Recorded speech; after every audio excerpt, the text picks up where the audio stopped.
Hey guys, and welcome back to my channel. So today I'm here to do our November results video. So I'm basically going to go through all of our expenses that I've already tracked on the monthly view and just see how we did compared to our budget.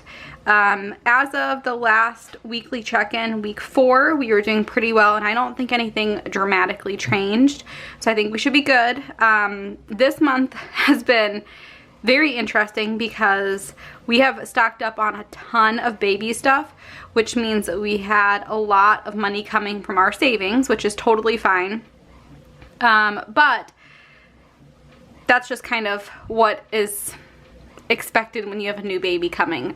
We picked up some small things along the way, and we honestly did not buy much stuff. Like we don't have a nursery for her.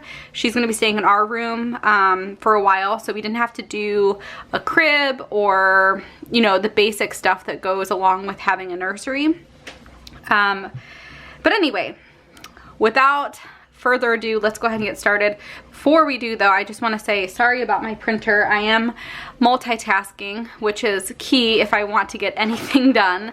So I have stuff going so I can restock everything. And yeah, so let's go ahead and take a look. So we're just gonna go in order from variable expenses and all of that. Sinking funds are already completely closed out, so we don't have to worry about that. You guys, I think, saw those amounts in the December videos. So let's go ahead and take a look at how we did so far or how we did in November.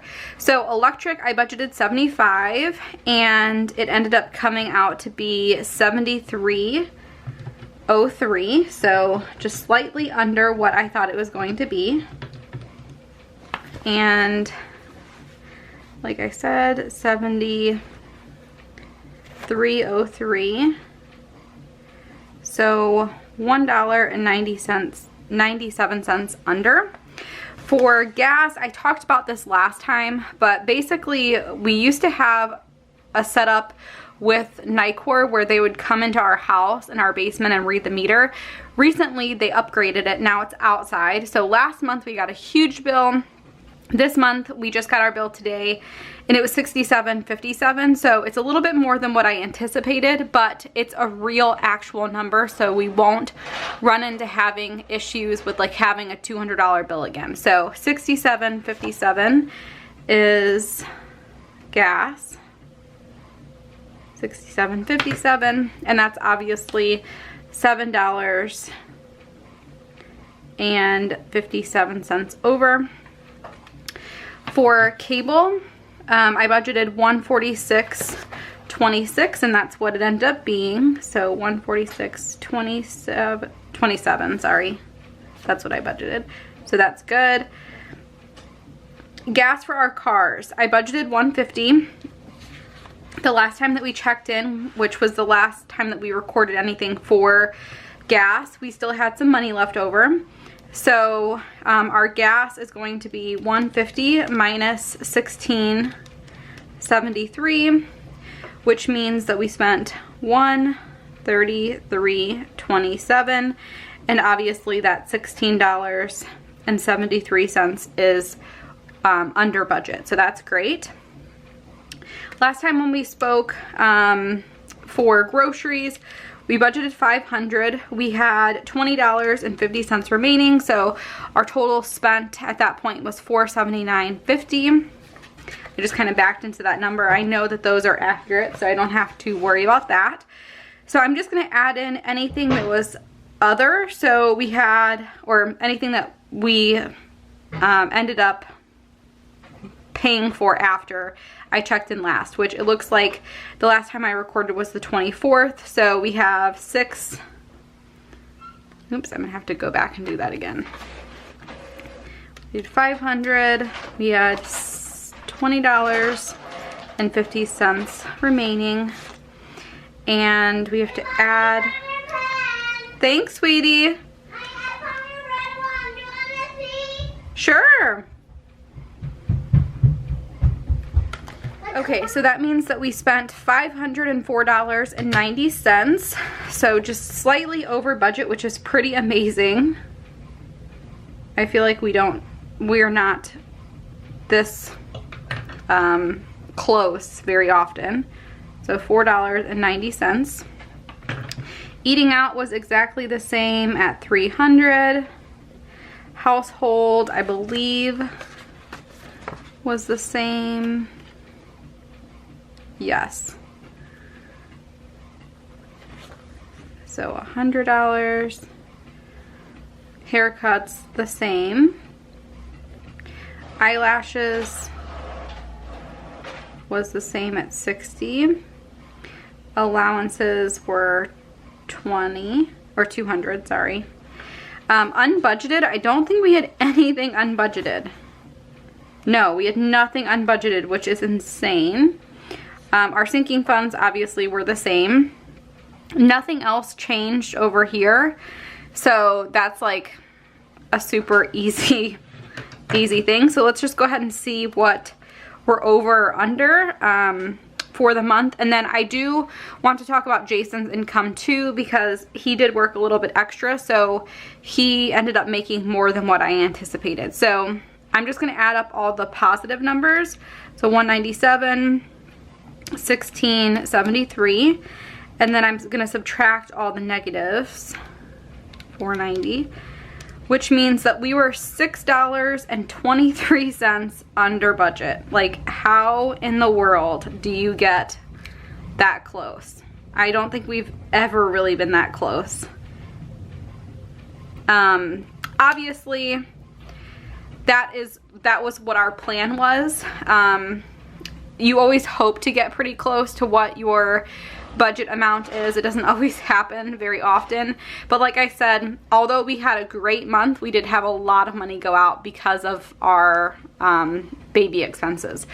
So anyway, that's all recorded, which is great. I always budget $120 for Jason per Friday, so 1, 2, 3, 4, 5. So I thought he was gonna make $600.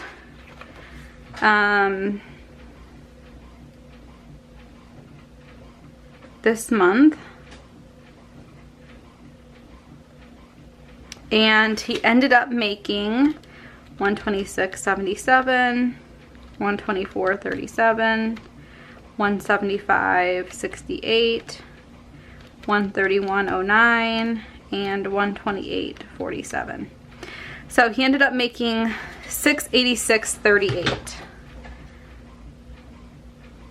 $686.38, which is obviously $86.38 more than what we anticipated. He did pick up an extra shift, so that's kind of why, but it's always nice when you make a little bit of extra money and you don't anticipate it.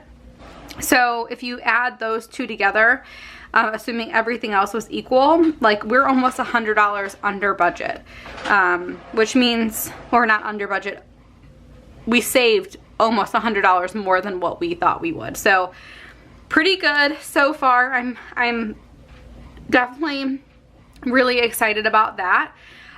Going forward, a couple of things that I wanted to mention to you guys. So definitely check out my budget kits if you guys are interested in those. The expense tracking stickers are completely new, so what you see here is not the case anymore. I reformatted them to make them smaller so you can fit, I believe it's 5 in one spot in one day, so you don't have to worry about running out of space if you have lots of expenses. We are also going to be tracking our household like expenses that normally was a cash divider. Now we're going to be doing that in our monthly view, so that's going to be something in December. I'm obviously due with our baby girl in December, technically January 6th, but we're hoping that she comes on the 30th. So definitely pick up budget kits ahead of time. I plan to release new releases on the 15th. So this will be the day that you guys should anticipate kits being released for February. I definitely recommend trying to purchase on that day. There will be a good sale because this is 1 year. It's almost 1 year. I believe on the 22nd or 23rd was when I started my Etsy shop. So I will definitely have a great 1 year sale. But also, like I said, I'm hoping to have her here. So if you want budget kits ahead of time, I definitely recommend purchasing earlier than later, because I'm gonna definitely take some time off. Like, my shop will be on vacation for probably a week at least, and so if you want to pick stuff up, I definitely recommend doing that. You could probably see I already set up the new budget stickers here. So here's a couple of the expenses that we had for home stuff, and then I have Jason's A stuff set up. I hope you guys had a great November. For us, I think it went pretty well. We did really well in terms of sticking to our budget. Obviously, like I said, we had a lot of expenses related to baby stuff. I think December should be good. I don't anticipate needing a ton of stuff for the baby, but then in January and February and March, all the medical bills will be coming in, so it's a good thing that we have been doing pretty well with our budget so far. So anyway, thank you guys so much for watching. If you guys want to check out my budget kits, definitely check those out down below. If you guys have any questions for me related to budgeting or anything like that, let me know down below. I try and answer your guys' questions whenever you guys have them, and the thing is, if I answer them right away, they will get answered. If I don't answer them right away, then they probably won't. So you could always message me on Etsy if you have a particular question towards like stickers. If you guys have any questions related to anything else, you could always comment down below, message me on Etsy, message me on Instagram. Like, you can get a hold of me if you guys really need something answered. So again, thank you guys so much for watching, and I will see you guys next time. Bye guys.